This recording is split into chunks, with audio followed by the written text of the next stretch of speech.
ao vivo. Vamos lá entrevistar as jogadoras. E aí, o que você espera para mais esse jogo na sua carreira? Pode ser o último? Qual é a análise aí? O que vocês esperam aí para mais esse dia aí no torneio do IFPA?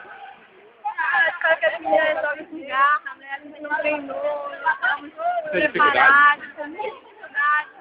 Nós teve que insistir para as meninas jogar, então é uma coisa que tem muita capacidade de conseguir, né? E eu achei difícil para pegar vocês. E o que você espera para esse jogo? Momento... Não muita coisa.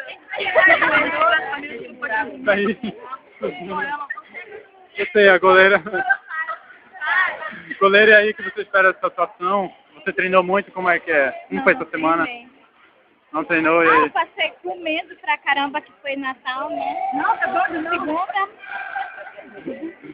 E você, o que você espera mais do dia artilheira Andréia aqui? Muito requisitado para fazer o time, mas assinou o contrato com a geografia. E aí, o que você espera do jogo? O que você espera do jogo? Não espera nada. E você, o que você espera do jogo? O que você tem a falar sobre o nosso jogo? Já está indo esse vídeo. Comentário, pelo amor de Deus. E aí,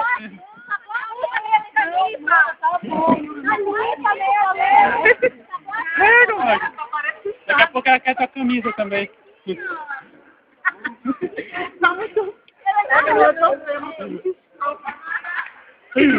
Olha aí o modelito. Presta atenção, maluco, presta atenção.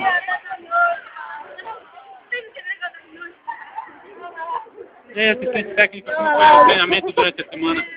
Treinamento durante a semana. Tênis torcedora. Aqui o fotógrafo do time aí, o que você espera do time feminino? Eu espero nesse time de combate como nosso time masculino até depois. Eu sei que seja velho. Não penso. E aí você? Opa, chamou. Água! Não estamos na beira do rio. Oi? Segundo as palavras de José Saramago, o que quero, antes de tudo, se possível, ganhar. E você, pela sua análise, o que você achou dessas atletas?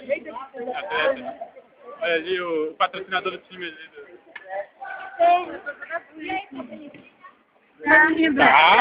Ótimo!